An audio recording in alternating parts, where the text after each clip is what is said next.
ఐడ్రీమ్ ప్రేక్షకులందరికీ నమస్కారం. ఈరోజు మనతో పాటు ఆస్ట్రో న్యూమరాలజిస్ట్, ఎనర్జీ వాస్తు స్పెషలిస్ట్ జయప్రద అమ్మ ఉన్నారు. మాట్లాడదాం. నమస్తే అమ్మ. నమస్తే అమ్మ. శ్రీమాత్రే నమః. అమ్మ, వితంతువులు పూజలు చేస్తూ ఉంటున్నారు. ఈ మధ్య వాళ్ళు కూడా అన్ని కార్యక్రమాల్లో కలుస్తూ ఉన్నారు. అంటే ఒకప్పుడు అంటే దూరం పెట్టేవాళ్ళు, కానీ ఇప్పుడు వాళ్ళ ఆలోచనలు మారడం వల్లనో ఏమో కానీ అంతా కలుస్తున్నారు, చేస్తున్నారు. అంటే ఇప్పుడు వాళ్ళు అది తప్పు అని కూడా అనుకోవట్లేదు. సో ఇలా పూజలు చేయడం వల్ల లేదా బొట్టు అన్ని పెట్టుకుంటున్నారు, మామూలుగానే ఉంటున్నారు, డిఫరెన్స్ ఏం తెలియట్లేదు. ఇలా చేయొచ్చా చేయకూడదా? ఇలాంటి విషయాలు చాలా సెన్సిటివ్ ఉంటాయన్న. చేయొచ్చు చేయకూడదు వాళ్ళ మనస్సాక్షికి పాపం వాళ్ళు కోల్పోయిన దానికి, వాళ్ళు దాని నుంచి బాధ నుంచి బయటపడ్డానికో, లేకపోతే దాంట్లో నుంచి అలా ఉండిపోకుండా ఏదో ఒకటి మార్చుకోవడానికో. ఇంకొక విషయం ఏంటంటే, మళ్ళీ ఇలాంటి జీవితం ఇంకోసారి ఇంకో జన్మలో రాకూడదని చెప్పి అనుకోవడానికో వాళ్ళు చేయొచ్చు. అలాగే బొట్టు చిన్నప్పటి నుంచి మనకు ఉంది కదా, ఇప్పుడు ఎందుకు తీసేసేయాలి, ఇలాంటివి కూడా ఆలోచిస్తూ ఉన్నారు. సో ఇలాంటి వాళ్ళకి మీరు ఏం చెప్తారు? తప్పకుండా అన్న, ఖచ్చితంగా బొట్టు తీసేయాలి అనేది రూల్ ఏంటంటే, ఇక్కడ బొట్టు ఎందుకు పెట్టుకోవాలని ఫస్ట్ తెలుసుకోవాలి. ఇది ఆజ్ఞాచక్రం. ఈ ఆజ్ఞాచక్రం బ్రహ్మ దీనికి అధిష్టాన దేవత. సో బ్రహ్మ అధిష్టాన దేవత కనుక ఇక్కడ కుంకుమ అనేది పెడతామట. అంటే ఆయన ఎరుపు రంగు ఆయనకి ఇష్టం. సో ఇక్కడ మనం పెట్టడం వల్ల బ్రహ్మదేవుడికి మనం కుంకుమ పెట్టినట్టు అదృష్టం. ఎందుకంటే బ్రహ్మదేవుడి గుడి ఉండదు భూలోకంలో. అందుకని బ్రహ్మదేవుని మనకు పూజించాలన్నా, కొలవాలన్నా ఇక్కడ మనం కుంకుమ పెట్టుకోవడం వల్ల ఆయన అనుగ్రహం కలుగుతుంది మనకి. సో అందుకని ఇక్కడ కుంకుమ పెట్టుకొని చెప్తారు. ఈ కుంకుమ పెట్టుకుని దాన్ని ఇలా తిప్పుదాం. పూర్వం అంటే ఇప్పుడు స్టిక్కర్లు పెట్టుకుంటున్నారు, కానీ పూర్వం ఏంటంటే కుంకుమ చేసుకునేవాళ్ళం, చేసుకుని దాన్ని పెట్టుకుని తిప్పేవాళ్ళం. అలాగా ఆ తిప్పడం వల్ల చక్రం యాక్టివేషన్ అవుతుంది.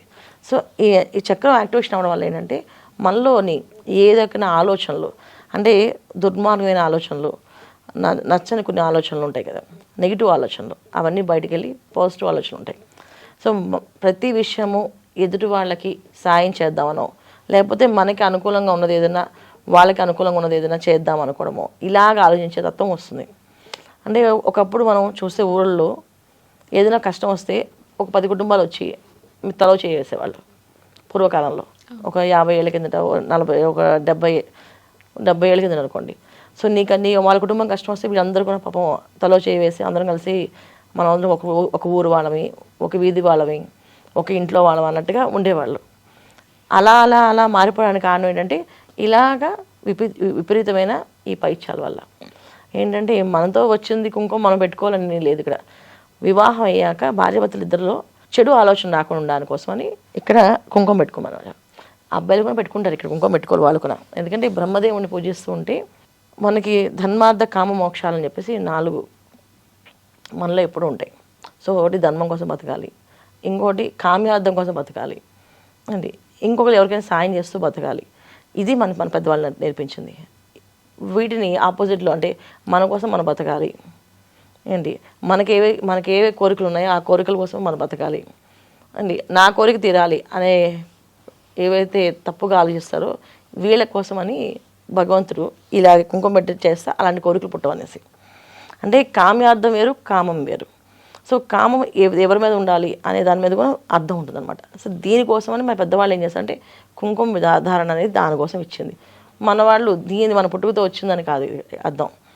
వివాహం అయ్యాక భార్యాభర్తలు వాళ్ళిద్దరు దాంపత్య జీవితంలో అన్యోన్య దాంపత్య జీవితం రావాలని, ఈయన ఏ పరాయి స్త్రీని చూడకూడదని, ఈమె పరాయి పురుషుడిని చూడకూడదని చెప్పి ఆ ఉద్దేశంతో ఇక్కడ కుంకుమ పెట్టుకోమని చెప్పేవాళ్ళు. అది పెట్టుకోవడం వల్ల ఏంటంటే ఇక్కడ కుంకుమ పెట్టుకోవడం వల్ల వాళ్ళకి ఆలోచన వచ్చేది కాదు. సో అందుకని చేసేవాళ్ళు. ఇప్పుడు దానికి వాళ్ళు ఏవైనా పేర్లు పెట్టి పాపం మాకు ఇష్టం పెట్టుకుంటున్నాం అనేసి పెట్టుకోవచ్చు. మామూలుగా వితంతులు పెట్టుకునే ఒక తిలకం ఏంటంటే కాటికలో కాస్తంత నెయ్యి వేసి దాన్ని కాచి దాంట్లో తమలపాకులు రసం వేస్తారు. వేస్తే ఆకుపచ్చ రంగులో వస్తుంది. ఆ రసాన్ని పెట్టుకుంటారు. అది గ్రీన్ కలర్ బొట్టు ఉంటుంది, అది పెట్టుకోవచ్చు. అది పెట్టుకోవడం వల్ల ఏంటంటే వాళ్ళలో ఎటువంటి ఇబ్బందులు, ఎటువంటి ఆలోచనలు పుట్టవు. పూర్వకాలంలో అలాంటి ఆలోచనలు పుట్టకుండా ఉండడానికి కోసమే వాళ్ళకి అలా తెల్లచీర కట్టించి అలాగా మూల కూర్చోబెట్టేవాళ్ళు. ఎందుకంటే ఎవరికైనా మనిషి శరీర జీవితంలో ఉప్పు కారం తిన్నప్పుడు వాళ్ళకి అన్ని ఆశలు కోరికలు ఉంటాయి కదా. నాకు చిన్న వయసులో జరిగింది ఇదంతా అని చెప్పి వాళ్ళకి వేరే ఒక కాపురాన్ని చూసి వీళ్ళు బాధపడుతూ ఉంటే ఆ కాపురానికి దిష్టి తగులుతుంది. అందుకని వీళ్ళని అసలు కనిపించకుండా కంప్లీట్గా దాచిపెట్టేసేవాళ్ళు. ఒక గదిలోనే ఉండండి, బయటికి రావద్దని చెప్పేసి. దాని నుంచి బయటపడ్డాం. అది ఒక విధంగా దానికి నేను కూడా చాలా ఇబ్బంది బాధపడేదాన్ని, అలా చేయకూడదు తప్పని చెప్పేసి. కానీ ఇప్పుడున్న ధోరణ అయితే విపరీత ధోరణ. వరలక్ష్మి వ్రతాలకు వెళ్ళిపోతున్నారు.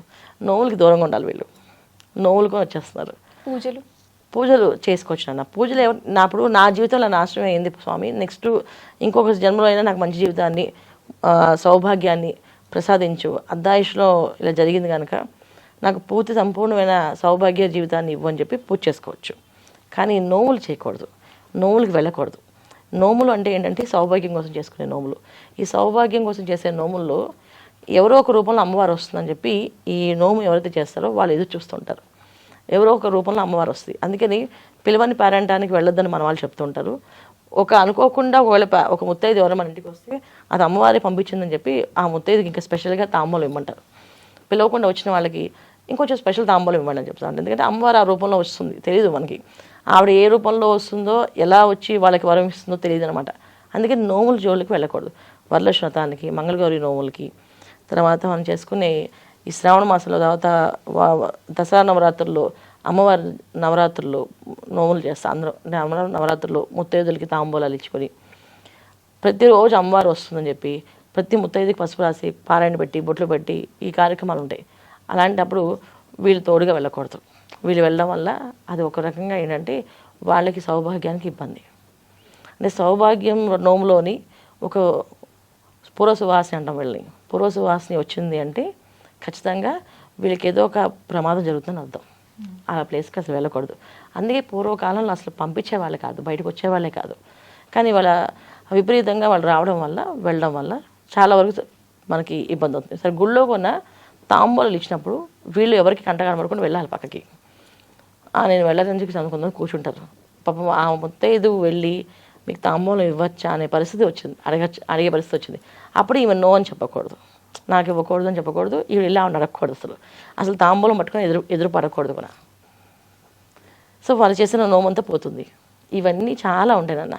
అందుకే డివోర్స్లు కూడా చాలా మంది జరుగుతున్నాయి. మరి వీళ్ళకి ఏ విధంగా వర్తిస్తుంది? ఇప్పుడు పూర్వకాలంలో వద్దు అన్న తాళిని చాలా గౌరవంగా మెడలో వేసుకొని ఉంచుకునేవాళ్ళు. భర్త ఒకవేళ వద్దు అనుకున్నా చాలా ఏళ్ళు భర్త వదిలేసి వెళ్ళిపోయిన వాళ్ళు కూడా ఉంటారు. ఇవాళకి వాళ్ళు ఇప్పటికీ తాళిని గౌరవంగా చూసుకుంటూ, తాళిని జాగ్రత్తగా చూసుకుంటారు. వాళ్ళు సువాసిని కింద లెక్కేసుకోవచ్చు.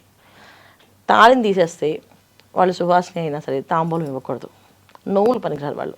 మామూలు పూజలు పనికొస్తారు, వ్రతాలకి పనికొస్తారు. కానీ మనం ఏదైతే సౌభాగ్య నోము చేస్తామో, కైలాస గౌరి నోము చేసుకుంటారు, తర్వాత సహస్ర దీపాలంకరణ సేవ చేసుకుంటుంటారు, తర్వాత లక్ష ఒత్తులు నోము చేస్తుంటారు. ఇలాంటి ఏవైతే నోములు చేస్తామో ఆ నోములు మాత్రం తాంబూలం మాత్రం వెళ్ళదు. అలా ఇవ్వకూడదు కూడా. ఏ ముత్తైదు ఇంట్లో పసుపు అంటే మెడలో పసుపు తాడి కానీ మాంగళ్యానికి పసుపు రాయకుండా, కాళ్ళకి పసుపు లేకుండా ఉన్నారో వాళ్ళు ముత్తైదు కింద రారు. వాళ్ళకి తాంబూలం ఇవ్వకూడదు. అది దీని గురించి అంటే చాలా మందికి ఉన్న అనుమానాలని చక్కగా వివరించారు. ధన్యవాదాలు. నమస్తే. శ్రీమాత్రే నమః. And for more videos, please subscribe to iDream channel. Subscribe to iDream Media. Please subscribe to iDream. Please subscribe to iDream. Please subscribe iDream. And please subscribe to iDream. For more videos, subscribe to iDream. please like, share and subscribe to the channel. Congratulations, iDream. Subscribe to iDream. Subscribe to iDream. So subscribe to iDream Media. iDream ki iDream team andarki huge congratulations. Please subscribe iDream Media. Please subscribe to iDream. Subscribe iDream. Please subscribe to iDream.